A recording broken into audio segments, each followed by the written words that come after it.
दोस्तों yes bank की बात करें तो क्वार्टर टू के रिजल्ट के बाद यहाँ पे वॉल्यूम में ज़बरदस्त वृद्धि देखने को मिल रही है और इसके पीछे वजह है कि लोगों का रुझान पॉजिटिव हुआ यस बैंक को लेकर।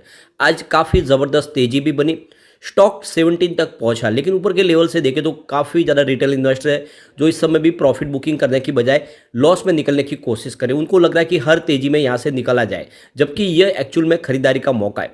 यस बैंक एक लंबी रेस के लिए तैयार हो रहा है। आप समझ सकते हो कि इसकी प्राइस 400 के आसपास हुआ करती थी राणा कपूर के वक्त। अभी उस लेवल पे पहुंचने में इसको बहुत सारा वक्त लगेगा, तो इस समय तो बहुत ज़्यादा डिस्काउंट में स्टॉक मिल रहा है। इसमें गिरावट की संभावना बहुत कम है। जैसे स्टॉक 17 से नीचे है, आप देख सकते हो कि फिर से एक बाउंस बैक भी देखने को मिलता है। तो यहाँ पे इस समय यस बैंक में क्या हमें रणनीति अपनानी चाहिए, उसको समझने की कोशिश करेंगे इस वीडियो के माध्यम से। इसके अलावा आरबीआई की तरफ से भी एक बड़ी अपडेट निकल के आ रही है, जिसको जानेंगे इस वीडियो के माध्यम से।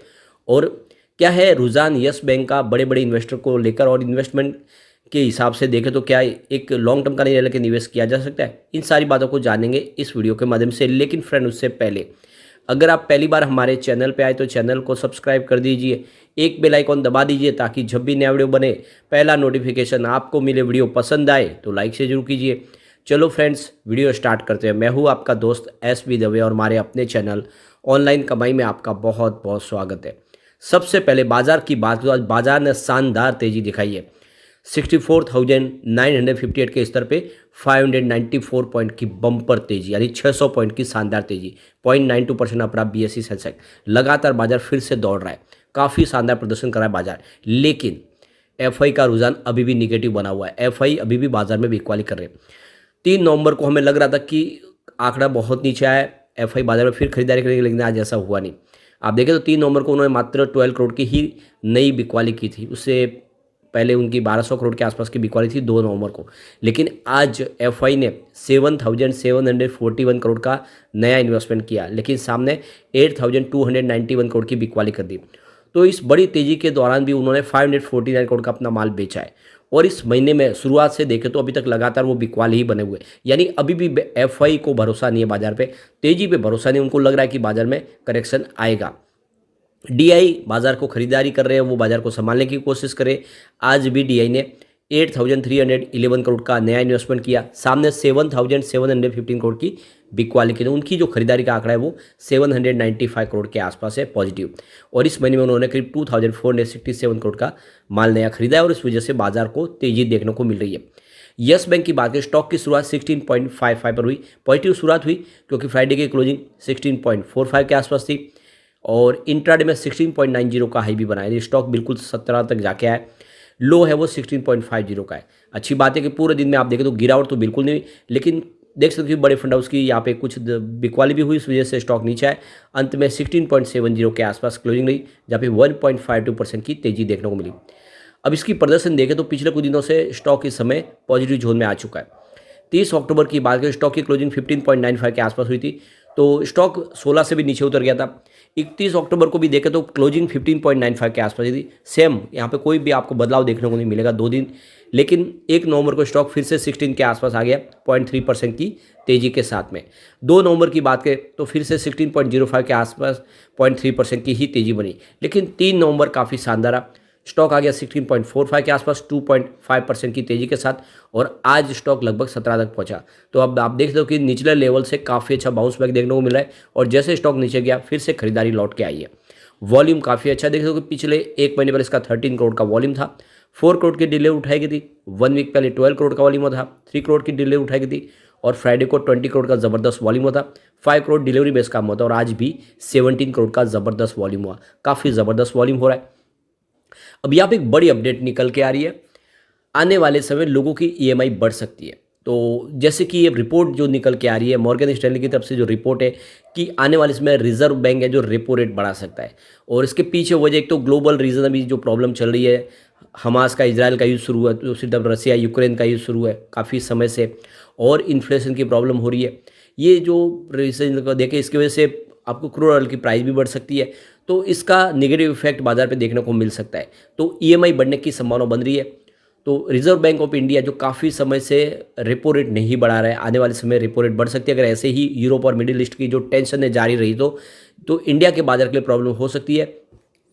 तो देख सकते हो कि मई 2022 से लगातार जो एमपीसी की मीटिंग हो रही है उसमें रेट हाइक नहीं की जा रही है, उसको अनचेंज रखा जा रहा है। लेकिन आने वाले समय में संभावना ऐसी नहीं है, इसमें कुछ आने वाले समय में रेट हाइक हो सकती है और फिर ईएमआई लोन की ये बढ़ने की संभावना बन जाएगी।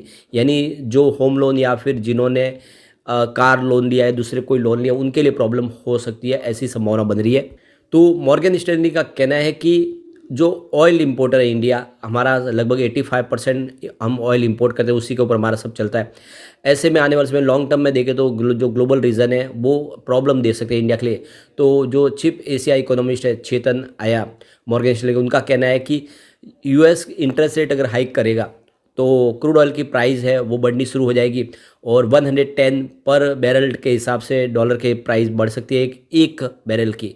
और ऐसा होगा तो फिर प्रेशर बनेगा हमारे इंडिया की करेंसी के ऊपर भी, और आने वाले समय इसका सख्त कदम उठाए जा सकते हैं इंडिया के आरबीआई की तरफ से भी। ऐसे में लोगों के लिए प्रॉब्लम हो सकती है। तो कुल मिला के देखें तो एक तरह से रेपो रेट बढ़ने की संभावना बन रही है, लेकिन बैंकों के लिए एक तरह से देखें तो उसमें सेहत में सुधार ही होगा, उससे कोई कमी आने वाली नहीं है। अब आप देख सकते हो कि बैंकों ने अपने एनपीए को भी लगातार कम किया है। यस बैंक का एनपीए भी लगभग खत्म हुआ है। रिजल्ट काफ़ी बेहतर रहा इस बार। देख सकते हो कि सितंबर का रिजल्ट रेवेन्यू 2.68 थाउजेंड करोड़ के आसपास रहा है, जहाँ पे 12.62% की शानदार ईयर बेसिस पर हमें बढ़त देखने को मिली। नेट इनकम 228.64 करोड़ के आसपास रही, जहाँ पे 42.53% की ईयर बेसिस पर वृद्धि देखने को मिली। डायलूटेड ईपीएस 0.08 रहा, जहाँ पे 33.33% की ईयर बेसिस पे बढ़त देखने को मिली। नेट प्रॉफिट मार्जिन 8.53% रहा, जहाँ पे 26.56% की जबरदस्त ईयर बेसिस पे जंप देखने को मिली। तो कुल मिला के देख सकते हो कि काफ़ी बेहतर रिजल्ट रहा इस बार और संभावना पॉजिटिव बनी हुई है। अब कुछ बड़ी डील की तरफ चलते हैं, जिसकी वजह से हमें ये अप डाउन देखने को मिला। अब चलते हैं कुछ बड़ी डील की तरफ। सुबह 9:37 पर 16.60 की प्राइस से 27,31,000 शेयरों की एक शानदार खरीदारी हुई। और उसके बाद अगर आप देखें तो 9:42 पर 16.70 की प्राइस से 21,50,000 शेयरों की एक यहाँ पे बिकवाली हुई। और उसके बाद अगर आप देखें तो 9:56 पर 16.75 की प्राइस से 26,36,000 शेयरों की एक फिर से खरीदारी हुई। और उसके बाद 10:10 पे 16.85 की प्राइस से 22,70,000 शेयरों की फिर से बिकवाली हुई।